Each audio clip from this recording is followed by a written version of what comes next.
Hi friends, Andrew Baskin here. Okay, we're going to start this episode off by playing a little game called Who Wants to Be in Our Next Podcast Episode? Okay, here's how you play. Call in and leave a response to any of the following questions.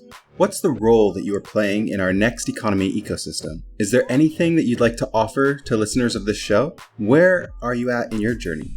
What are you struggling with? What do you need? How could anyone listening offer support? Okay, got that? Here's the questions one more time. What's the role that you are playing in our next economy ecosystem? Is there anything that you'd like to offer to listeners of this show? Where are you at in your journey? What are you struggling with? What do you need? How could anyone listening offer support?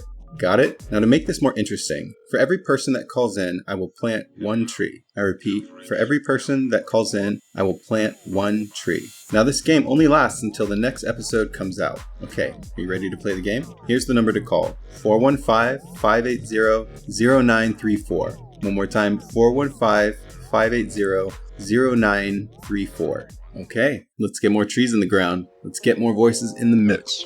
So as producer, editor, and host of Next Economy Now, I'm excited to announce that I'm launching a Patreon for this show. If you aren't familiar with Patreon, it's a platform that enables you to have the opportunity to support the folks who produce the content that you love. If you tune into this show, you know that these narratives are not widely available, and part of the intention of this show is to overcome the cultural invisibility of our Next Economy movement. Because of this, it's important to me that this show still be freely available to you, regardless of whether you want to join our community on Patreon. But if you decide to join our community on Patreon, it'll definitely be worthwhile. You'll get early and exclusive access to content as well as deep discounts to other Lyft offerings, greater opportunity to engage with the show and our amazing growing community of listeners. And of course, if you show love on Patreon, we'll have to shout you out on the show. Unless, of course, you want to remain anonymous. But there's a lot that goes on behind the scenes to produce the show, and my hope is that this can be a way to make this more sustainable for me. It'd also be really gratifying and affirming to know that you value this show. Beyond that, your support will allow me to grow this thing and make it better. For example, building an editing team so that I can put more energy into improving this show and reaching more people. I'll be launching our Patreon in the coming weeks, so stay tuned for that announcement. And if you find that you love this episode in particular and want to show some love, you can contribute to the show through Venmo.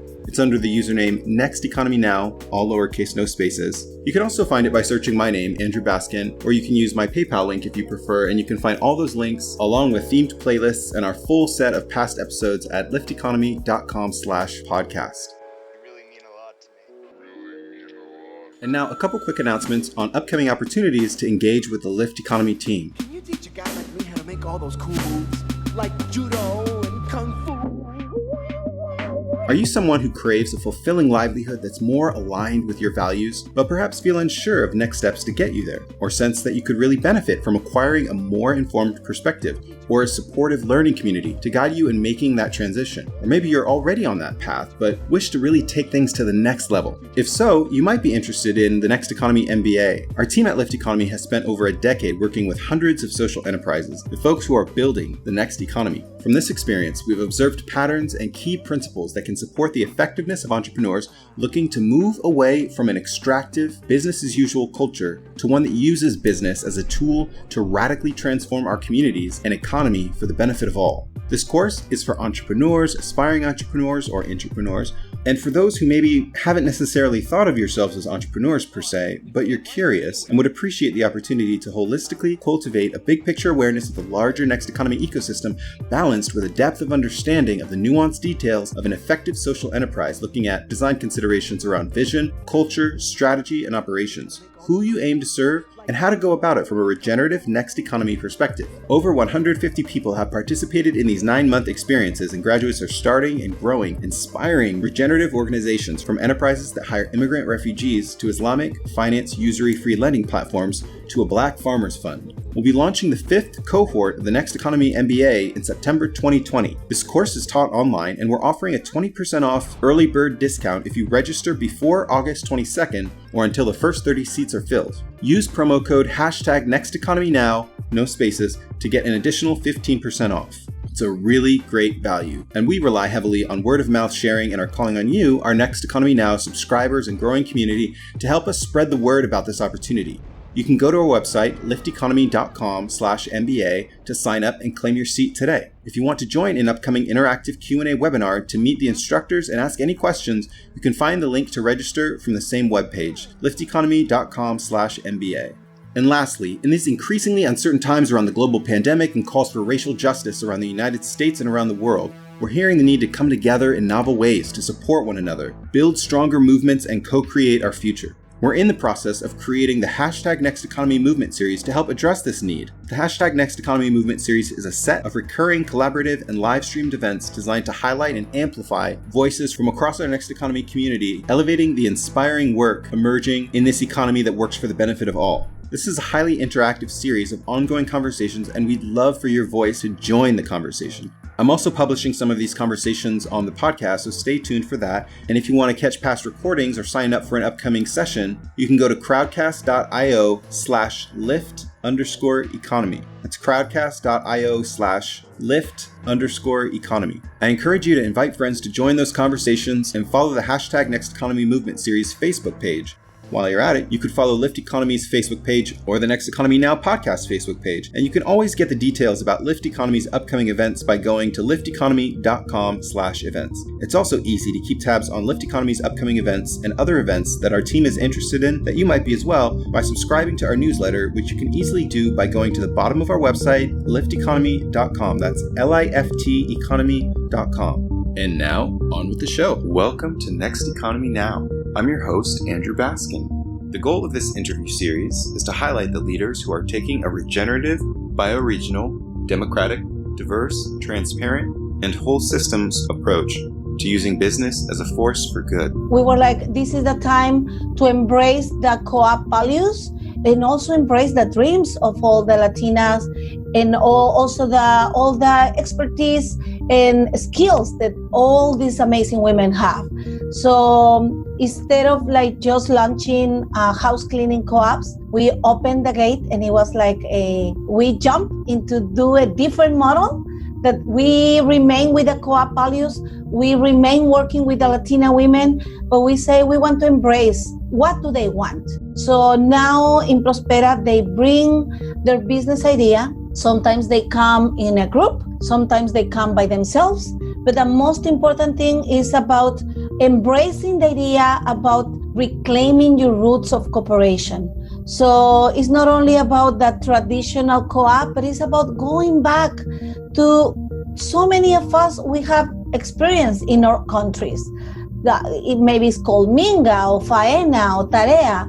So that's the goal of Prospera. The Prospera is to acompañar, to have like being there for each other and making sure that people recognize what are their skills, what are their dreams, what are their skills. So they propose a business idea and through different classes, and we refer them to different allies. We can see how that idea is going to impact the economy, how can they collaborate with other women, and so many times it becomes a traditional co-op where everyone is a worker owner, and sometimes it's one or two people creating a business that is cooperating with other businesses and embracing the idea of becoming a co-op as soon as they can. In this episode of Next Economy Now, Ryan Honeyman, a partner at Lift Economy, interviews Claudia Arroyo. Claudia joined Prospera in August 2014 as a consultant providing outreach, recruitment, and training services, and in January 2015, she joined the staff as the Training and Capacity Building Director.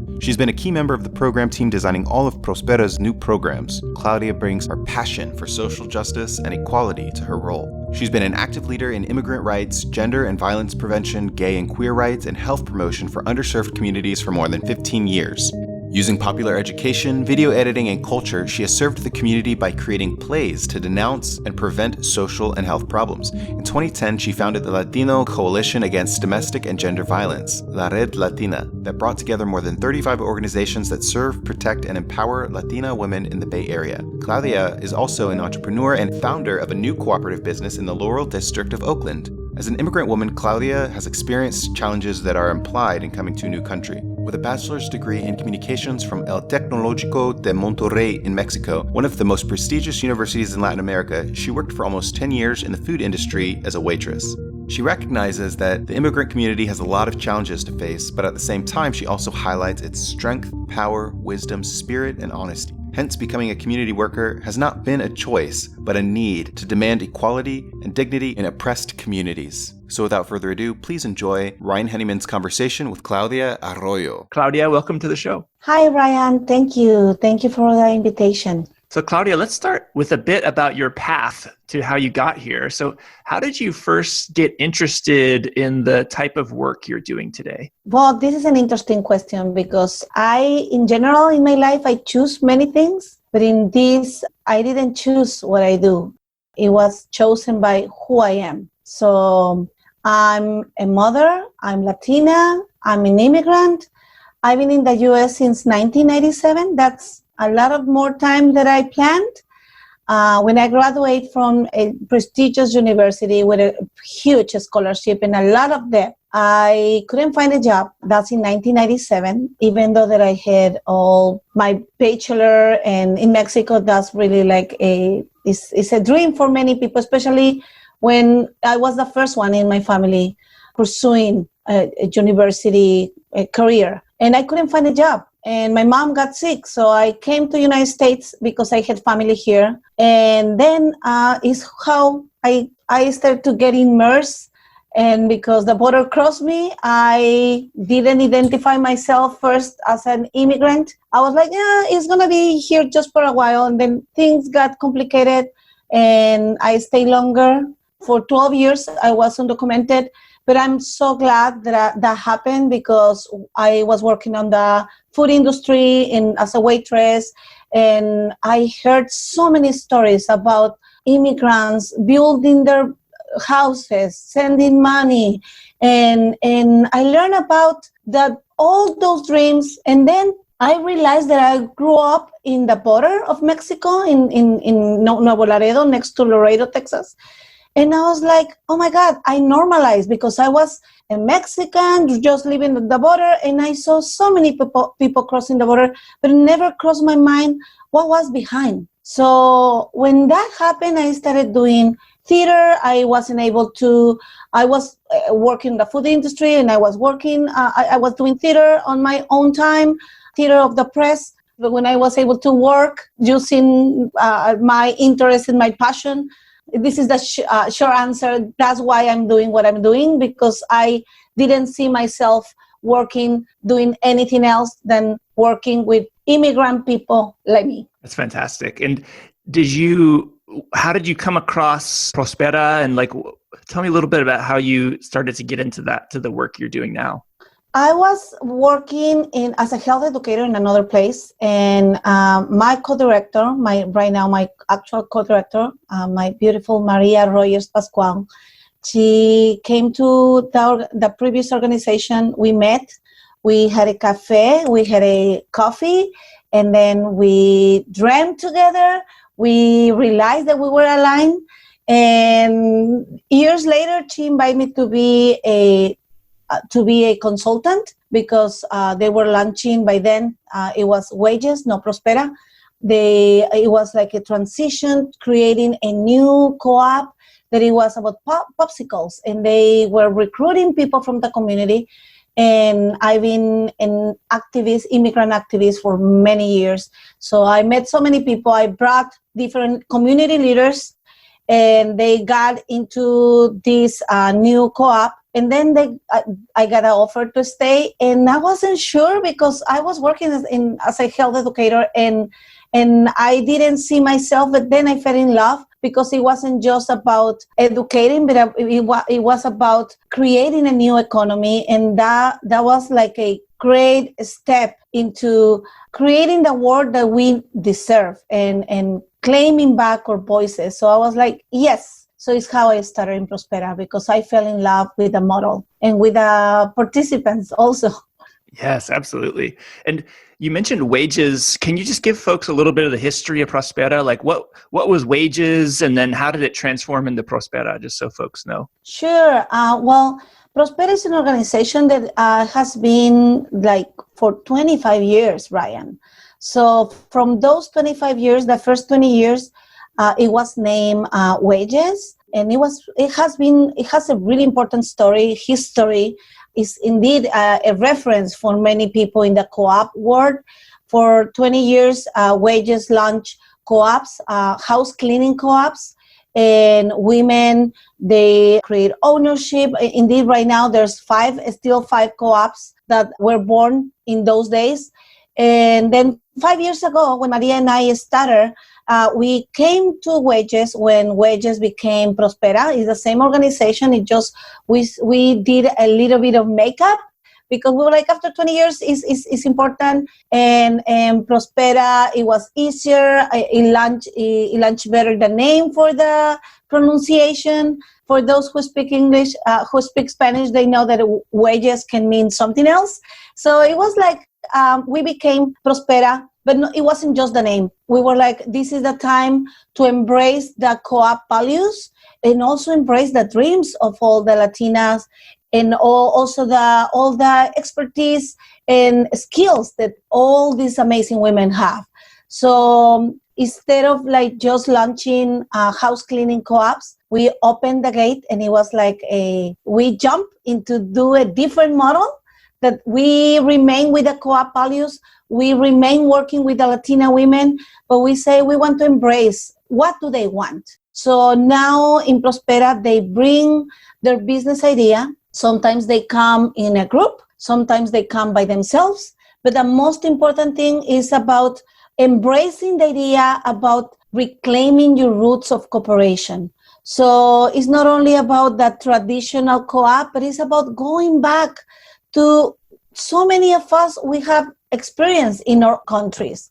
It maybe it's called Minga or Faena or Tarea. So that's the goal of Prospera. The Prospera is to acompañar, to have like being there for each other and making sure that people recognize what are their skills, what are their dreams, what are their skills. So they propose a business idea and through different classes, and we refer them to different allies. We can see how that idea is going to impact the economy, how can they collaborate with other women. And so many times it becomes a traditional co-op where everyone is a worker owner. And sometimes it's one or two people creating a business that is cooperating with other businesses and embracing the idea of becoming a co-op as soon as they can. So that's Prospera and Wages. So we are the same. Got it. So if there's, for example, a group of 3 to 4 Latina women who would come to Prospera and say, hey, we want to start a business, but we want to learn more about the skills we need and maybe how to become a cooperative. Like, what kind of services or programs do you provide entrepreneurs? Yeah, we realized that it's not only about launching a business. Indeed, launching a business is just a vehicle. And that's something that we really see that is so important to work first with a mindset and with the power of every single person. So they realize, even though that all the oppression that we are facing, because we are in a country that is not ours, we are speaking another language, or we are learning a language. And so it's so many times that there's an inner repression saying am I good enough? Can I do it? Do I deserve it? So launching a business is so hard for everyone. But when you have so many challenges, is the language, the legal status, and many other things, like just being a woman. The first thing that we do, we provide a program is called Explora.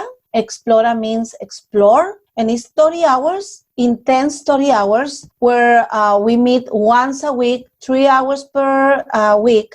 We explore topics like wealth distribution. And when we see wealth distribution and they realize that it's not only about the well-known American dream, whether you believe or not, I don't, but we start seeing the roots of why this economy needs a different voice, what we need to raise our voice. So it's not about launching a business because it's going to be about American dream. It's launching a business because we deserve it, because we deserve a better economy. So we talk about that. We talk about power and privilege. We talk about transformation of conflict. And we invite some allies, like organizations like Sustainable Economy Law Center.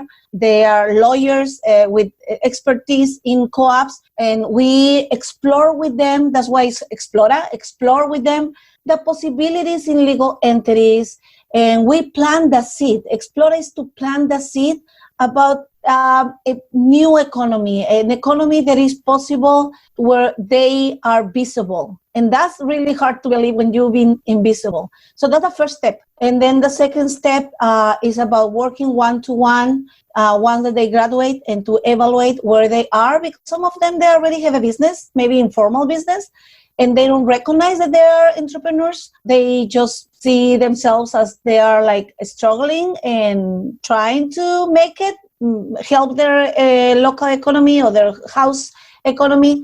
So once that they do that, we started doing a plan of action. They got referred to other organizations. They started doing their business plan. Some of them, they start like recruiting. So it's so many different steps parallel. At the same time that they are doing their business plan, they maybe are recruiting people for their business. So, but we are there. That's why we say we do acompañamiento. And acompañamiento, as I said before, that's a core value and it's about being there. So it doesn't matter if we refer them to another organization. We all the time, we meet with them at least once a month to see how they are doing, and we use coaching for that. I love this focus on cooperatives, but maybe for folks who aren't quite so sure, why cooperatives and why is there a heavy focus on that legal model in your work? A co-op model it brings the voice of those who usually don't have voice, because it's the possibility to be a worker owner, and it could be 2 people, 3 people. The biggest co-op in worker-owned co-op, it has around 2,000, and they provide house care, and it's in New York. So it's the possibility that to raise your voice, to have a vote, to make a decision. And that's why I said it's a mindset, because we've been trained to be employees, and that's nothing wrong if you are not exploited.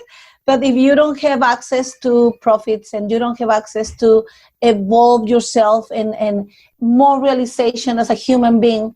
So when you have the opportunity to change that pattern in the modern times of Chaplin, and you have the opportunity to be a human being and to make decisions, it's going to be it's not easy. It's even a tougher path, but it's worth it, because it's not only about the impact in your economy and for your family and your community, but it's about how people feel, because they feel they know that they are seen and they are heard. So co-ops right now here in the United States is about more than 450 worker-owned co-ops. I'm just talking about worker-owned co-ops. In Latin America, that's something that it has happened because it's a way to create a better economy and a better access to economy. So we have experience for many, many years, and this is the right way. And just to close this question, something that we realize is like sometimes certain models become a fashion, and sometimes we forget about the roots. So a co-op model is not new. A co-op model comes from, I always say, it's part of the nature of human being. We have been raised in a individualistic society, and it's totally, in my opinion, many people, we believe that that's not natural for human beings, because even when we were in the caves, we were able to move along, to create, to invent, because we were working in cooperation. We were able to work in groups. When that stops, then we started to creating damage to our planet and to other people. So that's why I really strongly believe that working in cooperation with other people is about going back to your roots. So it's what we do. Yeah, it's still really insane to me that there's only 450 worker co-ops in the United States. Doesn't that seem Yes. It's that number should be much higher. And maybe, it probably speaks to the sort of more individualistic sort of Western mindset, And I'm curious, do you find that Latina entrepreneurs, the co-op model is actually less of it's like it makes more sense immediately to Latino entrepreneurs? Because I feel like a lot of Americans, they're always like, what? Why would you do that? Well, yes, 450 is so little. because we are talking about salmons swimming against the current. And the current is, as you said, it's an economical system that is more individualistic. And I wish I could say yes, it's easier for the Latino. In so many ways, we are into cooperation. If you ever been in a quinceañera, you're gonna know what is that. So a quinceañera is this celebration for the number 15 anniversary for a kid. But the thing is, like, everyone cooperates. Everyone is like a godmother or godfather. And if you go to a little town in Mexico, you're going to see that even the most, like the person who doesn't have maybe a lot, they're going to offer something, rice, sugar. Let me bring, and same happens when somebody dies. And same happens when somebody's going to build the house in little towns in Ecuador. They have a tequio, and then everyone cooperates. So in so many ways, yes, it is easier because we have that experience, even if we don't call cooperative. And that's why it says, like, let's move beyond the name and go further for the roots, because then it's easier. When you started talking to women and they come as an immigrant to the United States, if you're talking about co-ops, sometimes they don't get it because or they have had bad experience, or they weren't exposed to a co-op as such with this name. But when we started talking about, like, so tell me, how do you do it when there's a party? Oh, it's natural. Everyone is going to help me. And what happened when you came? Who helped you to come? And so there's a lot of experiences in the Latino population that talks about cooperation. So we don't need necessarily talk about co-ops. And then we started talking about a different way of doing businesses. And because sometimes they come without even thinking doing a co-op. They come because they need it. So it's not I don't want to say, oh my God, people hold hands and they're so happy and they launch businesses and they love each other. That would be a lie, because they come, they're surviving, they have a dream. They are community leaders. Many of them, they are like wishing and like hoping to impact in some way. And they need it. But then when they connect back with their experience in creating change in the community, working with other people, then they start seeing that is a need. And is sometimes I can recommend you to talk to some of the program participants. One of them says, is Ana Castaño, and I want to recall one of her quotes is like, there's no way, there's not an option, this is a need. And it's not, she's launching a co-op with nannies. And she's like, for me, it's not an option, it's a need, because if we don't do it, we won't be able to survive. So that's the level that I see in terms of Latinos doing co-ops. It's a need, but also it's an previous experience in their hometowns, even though if it wasn't a co-op, as the name says. What do you see as with the global pandemic going on right now, everyone's at home, what are some of the unique opportunities and challenges that the communities you work with are facing right now? Facing COVID-19 is not easy for anyone. I recognize that. But the Latino community has been impacted disproportionately due to the inequities and the lack of access to resources. As soon as the sheltering home started, the 6 people that we got together, and the 6 people in terms of staff, because otherwise we are more people. We got together, we create a survey to make sure and to understand that don't assume. And we didn't want to assume, maybe they are da-da-da. So we just called them. We had interviews with them for an hour, and we realized that the lack of access, like, for example, right now, you and me, we are doing an interview through Zoom. Many of them, they don't have access to a device. I don't even say a computer. They do have smartphones, but sometimes they didn't even use Zoom. So we did a survey to understand what were the needs, and also understand what about the impact in terms of finances. Where did they have savings? And only 30% of them had savings of bigger than a month. And ideally, anyone, we will need 3 months at least. Right now, it's like almost 2 months. Many people that is middle class is already having problems. Imagine those who are just surviving and thriving. I want to also quote another entrepreneur, Anaí Rojas, and she said, in terms of the COVID, everyone is in the same ocean, but not everyone is in the same boat. There's fancy boats, there's like tiny boats, there's like tires in the middle of the ocean and people are holding from there. But there's even people without a boat fighting for their lives. So I think that this is the best way to exemplify and to say that with the population that we work, there's different levels. So one of the questions was like, are you able to work from home? And from the 59 people that answered the survey in a weekend, we realized that from those 59, it was only like 27% they were able to work from home, but they were working from home with few hours. So it wasn't enough. But we see in these 2 months, we've been working with them, and I can tell you more about the Resiliency Fund, how we create this fund that is not just giving money, but it's about creating a governance about this fund. And we've been meeting with them. We call other allies, other nonprofits, and even individuals.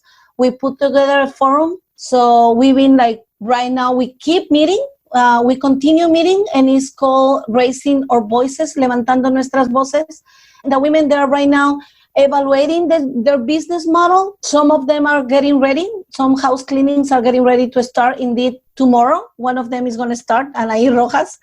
So it's going to depend. It depends. The boat is the impact. But I tell you, I'm sure that maybe not everyone is swimming without a boat. Some of them are. But I'm telling you, we need a bigger boat, because I bet that with the Latina immigrants, entrepreneurs that we work, we don't have any that it has a huge boat, fancy, that cross different continents. So that's how we are facing COVID. Hopefully that answered your question. Yeah, that was very helpful. And my wife is an immigration attorney for Community Legal Services at East Palo Alto. Do you know that organization? But she was telling me there was something passed for a stimulus for undocumented folks in California. Do you know if has that actually been given to folks in the community, or what's the status of that? Yeah, right now we are looking forward. There's a task force with Governor Gavin Newsom, and it's 125 million, I believe. And right now we are still waiting for what is next. Okay. And that's a unique proposal in terms of nationally, because we don't see that in other states. And I'm really grateful that is happening in California, but it's not enough. Yeah, $500 is not enough. Yeah, 125 million is not enough. And what also in access to resources, we see that it has been some resources through the SBA and other channels. And sometimes because the lack of language or the language justice is not still happening the way that it should be.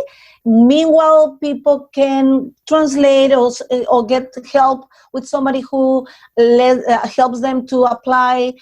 So many times the resources are over. Right now with this new stimulus, we are waiting for what are the next steps. And we are working with other organizations to put together and raise our voice. We want to raise our voice and see if we can talk to decision makers and say what we have seen and what we see that is needed. So it's more money for sure, but also is paths that are more aware of all these challenges that we've been talking, the access to technology, the language barrier. And so it's not only about the stimulus, it's about how we do it and how we give it to the people. And in terms of, what the pandemic has brought, are there any silver linings, or is there anything you're excited about that's maybe shifting that maybe wasn't even possible, 4 or 5 months ago? Yeah, and I'm a coach, and Maria Royers is a coach, and we always use what are the possibilities? What are the new possibilities? What is the opportunity here? We see all these challenges, and it's true, but also we see this, maybe there's more consciousness from other people to realize how it feels when you are not able to be on the streets. Like that is the experience of many people because the legal status. So I think that it can generate more empathy from other people.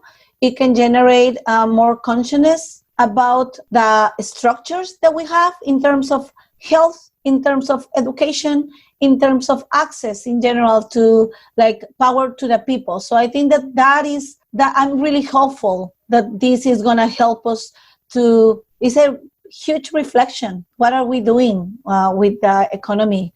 How we can create economy that is more for the people, and where are we investing our efforts and our money, and also the planet. And so I'm hopeful. And also in terms of businesses, we are doing coaching and one-on-one to see what is the model right now and what could be the model to respond this new reality. Because even though that the shelter in place is gonna eventually one day, hopefully soon, not soon. I'm not in rush. When it's time to go out, this world won't be the same. And then we need to be able to propose. We need to be able to raise our voice and to say this is what we need. So I'm hopeful about that. I'm hopeful that we can identify in a clearer way what is needed, because we realize that it's true that we are connected. Sometimes we forget, and it's about individualistic. And now we see how close we are. Whatever we do is going to impact other people. I don't know if you know the In Lakesh from the Mayas. And the In Lakesh means you are my other self. And I think this is the time to realize how much wisdom there's in terms like this, like the Namaste, the In Lakesh, the Oventum, saying, and it's in different cultures, recognizing that we are connected. And that's why cooperatives are amazing, because they recognize that it's not only about me, it's about us. So that's for me the biggest hope.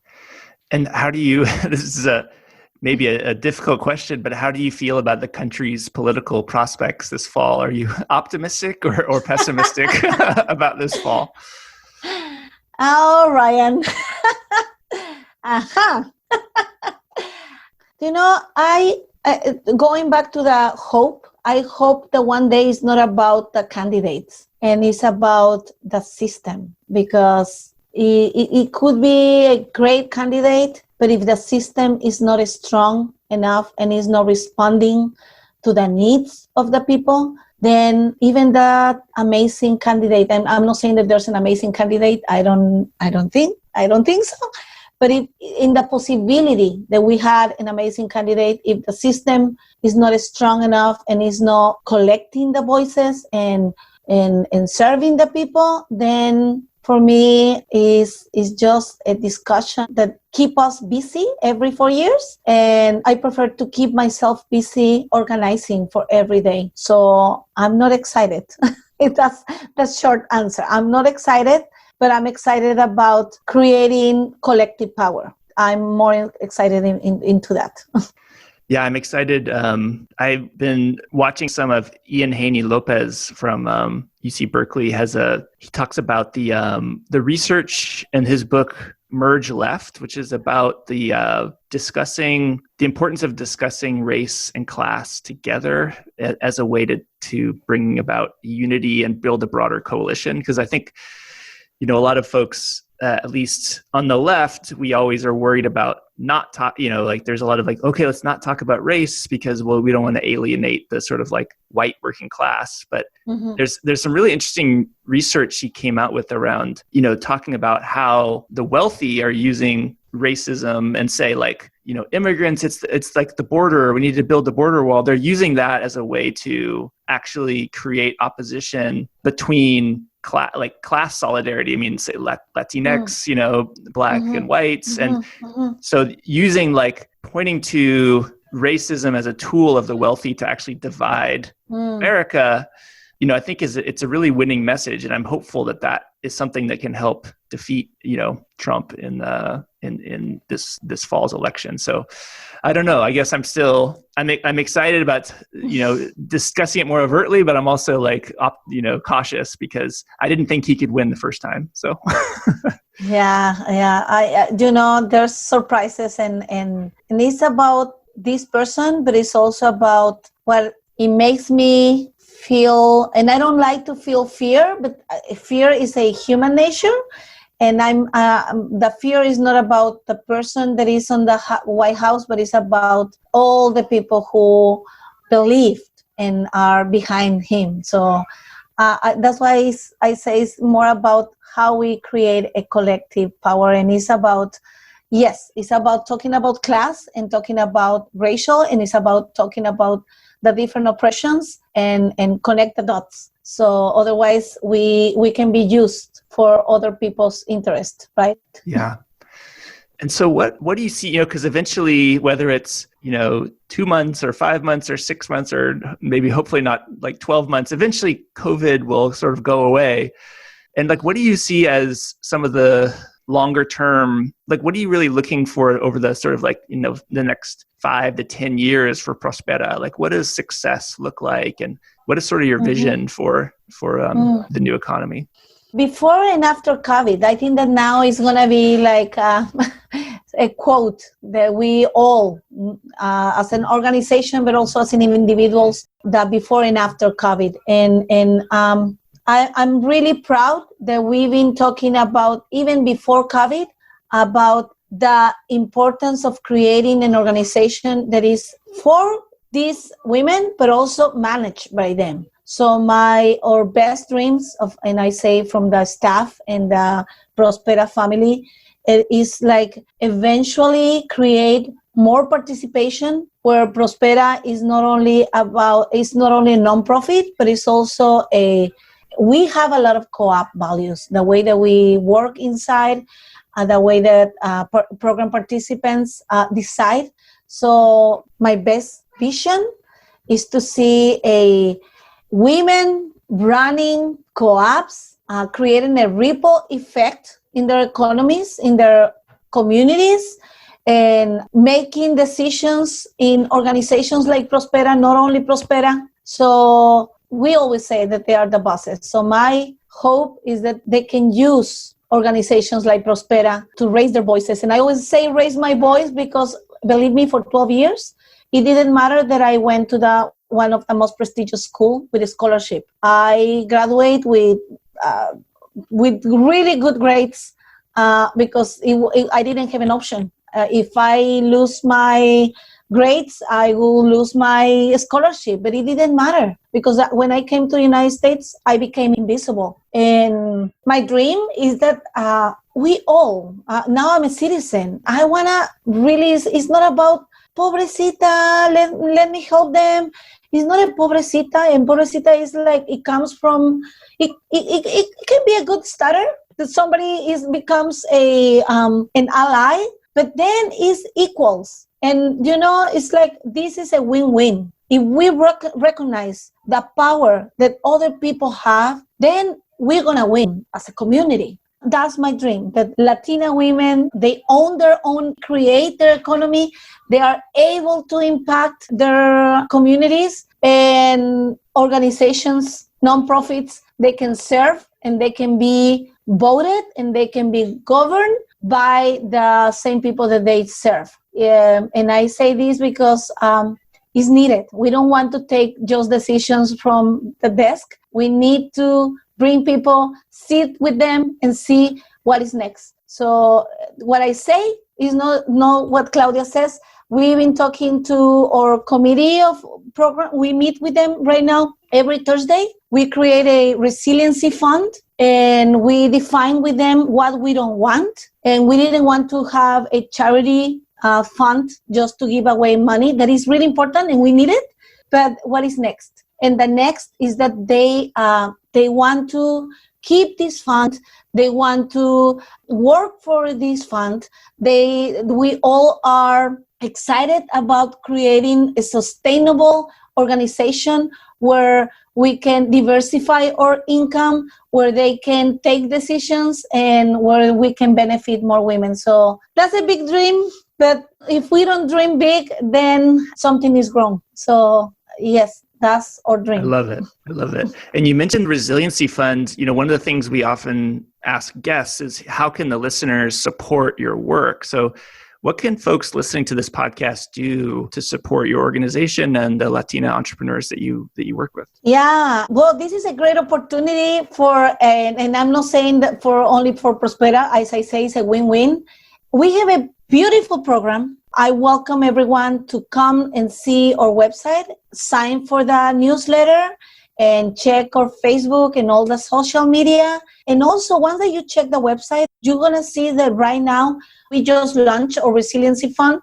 And this resiliency fund is not because of COVID. We just accelerate. We have a program. We have a fund that is called The Power of a Dream, El Poder de un Sueño. And El Poder de un Sueño, we realized that it was like, it's not enough if we just provide classes and we just provide coaching, and that's so important. But if we don't recognize that people, like imagine a mother who's working at least 2 jobs, who's amazing, who has an amazing business model, who's a community leader, who maybe is a health promoter, but she doesn't have the time to invest and to create a business model or to do the marketing research. At what time she's going to be able to do it? So we create the Power of a Dream. There's El Poder de un Sueño fund, and it has different seats or different bucks. And one is the fellowship, paid fellowship. So we were able to identify 3 fellows with different businesses, and we were able last year. We identified them, but it was 7 people. We didn't have the money to bring the 7 people. And we did a presentation. They did a pitches, and they were chosen with the help of the same participants, the same people who were trying to be a fellow. They also vote for their compañeras because they said we want someone who opens the path for us. So that's one thing that we need. We need money to continue the fellowship program. Right now we have 3 fellows. They get $1,500 per month. That is buying time so they can, like Anna is one of the fellows. She's a nanny. She was able to stop working for 1 or 2 days. Anaí Rojas, she has a professional eco-cleaning, and she's launching this business for greenhouse cleaning. And now she has 6 more people with her. At the beginning, she had only 1. And right now we have also Nancy Rosales that it has paletas, popsicles. So these 3 fellows, it's going to be a year, but we need to keep this program, the Power of the Dream Fund. The other phase of this fund is the Resiliency Fund. We were planning to launch it next year, and COVID came, and we were like, we are not waiting. So the Resiliency Fund is recognizing that the entrepreneurs, when they are launching a business, a co-op, is not only about the business, but it's about their needs. We did a survey. We talked to them. So many of them, they don't have a health insurance. Many of them, they don't even in their lives, they have been in a vacation. And I'm not saying going out of the country because maybe not everyone is able to leave the country. But I'm saying like just stop for 2 or 3 days. It's a privilege that they don't have. So it's about finding somebody who helps me with a kid when I need to take a workshop because this is so important. So the Resiliency Fund is about recognizing that the access to create an equitable path. And we just launched it. We are distributing 28,000. Right now we have 51 $1,000, we want 250. So we just need 250. I see there's millions and millions used for billionaires. We just need 250. And if somebody has an extra building that you are not using, please call me. We need a building too. So we can create co-ops, and we can, that women, they can access. That's also another dream. I imagine it would be amazing to have a hub for co-ops where women, they are launching their businesses, proving that they can do it. And those are the two things, the resiliency fund or power of the dream for the fellowship and the resiliency fund. And if you're into real estate and if you want to help, is welcome. We are here for you. Love it. And what's the website and maybe any social media so folks can learn more about Prospera and get in touch? Yeah, it's Prospera, like Prospera, co-ops, like COOPS.org, prosperacoops.org. And then you can sign for the newsletter. You can see and just follow the links for our different social media. And we have a newsletter all the time. We are writing from the program participants. If you want to know more about us, that's the best way. Excellent. Well, Claudia, it's been a pleasure speaking with you. I really enjoy it. I really support and love what you're doing. I am very optimistic about what you're building, and I think you'll be successful. I can just tell. Thank you, Ryan. And we're going to be successful because this is for us, for all of us. So, yeah. So we are building a bigger boat. Love it. So, and this is for everyone. So thank you, everyone. And please pass by prosperacoops.org. And we look forward to work together. Next Economy Now is a production of Lift Economy. Lift is an impact consulting firm whose mission is to create, model, and share an inclusive and locally self-reliant economy that works for the benefit of all life. If you have feedback or ideas about the show that you want to share, or maybe even send a voice memo that we can include on the show, you can reach me at andrew@lifteconomy.com. Remember to come join our growing Next Economy community over on Patreon at patreon.com/nexteconomynow. And if you loved this episode in particular, you can show love by contributing to the show through Venmo. We're under the username Next Economy Now, all lowercase, no spaces. You can also find it by searching my name, Andrew Baskin, or you can use my PayPal link if you prefer. You can find those links along with themed playlists and our full Rolodex of past episodes at lifteconomy.com/podcast. You can subscribe to this podcast over iTunes, Overcast, Spotify, or wherever you get your podcasts. If you haven't done so yet, take a moment to rate us on iTunes. It goes a long way in helping these stories reach a wider audience. Once again, thanks for listening.